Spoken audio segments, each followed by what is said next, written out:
If you're a beginner web developer, odds are is that you may have come across the Tailwind CSS debacle, or just this debate in general where you'll have CSS people telling you to learn CSS, and there'll be a lot of people just telling you to simply learn Tailwind, and that is easier. In this video, I'm going to go explain, if you're a beginner, whether or not you should use Tailwind or CSS and which one you should learn. I'm just going to try and give some more perspective on the differences and why it actually matters about your design choices. So, the thing about CSS is pretty difficult. So, this is one of my apps I made. I didn't get that much done on it, but I did create the hero page, and it looks like this, and it's responsive. Now, it's not the greatest. Here's kind of what my code looks like, is that as you can see, I write quite a bit of code for all of it.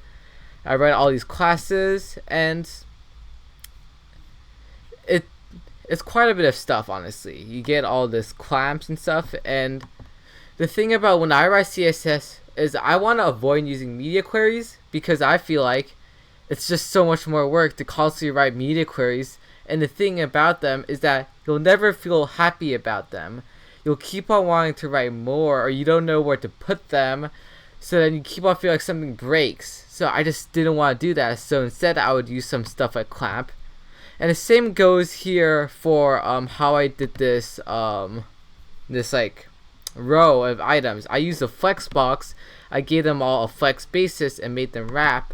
But what I don't like about CSS is, what if you don't really like the result? Because I'll be honest, I don't love this. I spent a lot of time into it, but I don't love it. So that's kind of the thing about CSS, especially if you're a beginner web developer and you do not have a vision of what you want your website to look like. Using CSS can really suck, because you'll invest a lot of time into it, and if you don't know what you're doing, your final design itself might look bad and you might be unhappy. So, here is Tailwind. Now, the thing about using Tailwind is that it's basically using utility classes. So basically, like in this demo, whatever you're writing inside of this thing translates directly to CSS properties, which means that basically you're still writing in a CSS fashion, but the biggest difference is, you know, these classes and selectors, yeah, we don't do that anymore. We're doing something called inline styles. So that's basically the same as just writing style equals something something. Instead, we're just using classes, which can basically make it so instead of having to say, for example, oh, color equals like this, whatever color this is, I can just say text sky 500. Now, I'm going to kind of show why I'm starting to use Tailwind and whether or not you should use Tailwind.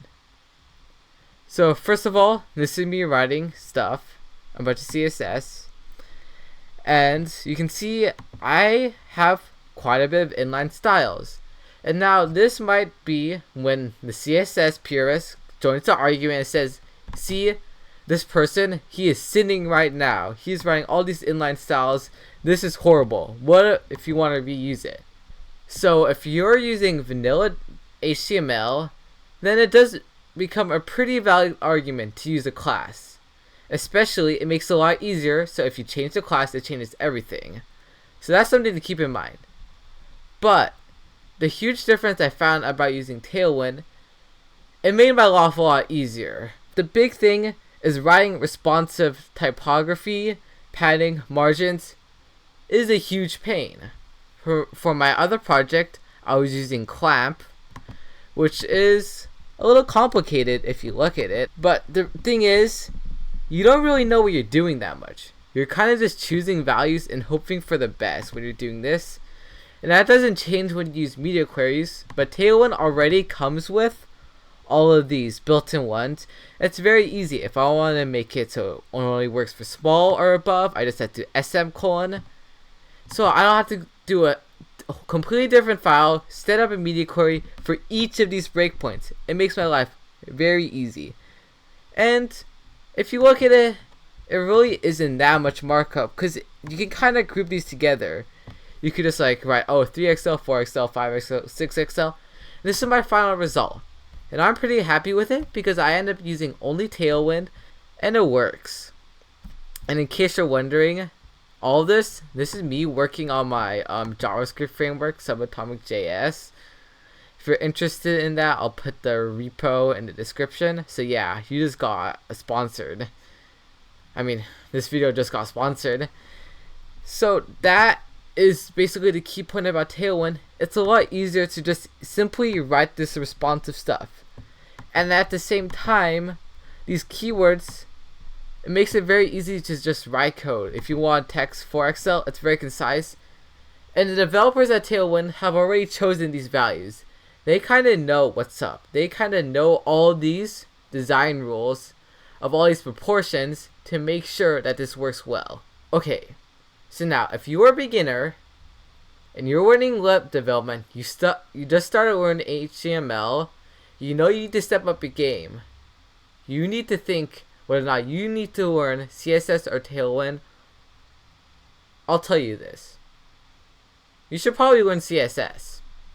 Now, this is kind of contradictory to what I've been saying this whole time, but the reason why I can write my Tailwind code so quickly is I'm thinking in my head what CSS styles I want to apply to everything, and basically just putting in Tailwind because I find it's faster and more convenient.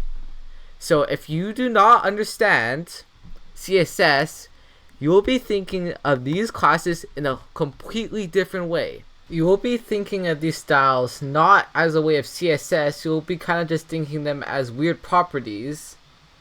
And this would make it a lot harder that if you ever need to use CSS, you do not gain much, sadly, from learning Tailwind. But if you learn CSS, you will definitely gain a lot into learning Tailwind. When you look into my CSS code, there's nothing so complicated about it. If I already can envision what I want, and this is exactly what I want, then there's nothing so bad about it. And I was still able to reuse these classes. Now, hopefully this makes it easier for you to choose whether or not you want to learn CSS or Tailwind, or you've just been listening to me yapping this whole entire time. But anyways, if you enjoyed this video, please give me a thumbs up. And I'd really appreciate if you subscribe. Anyways, bye-bye.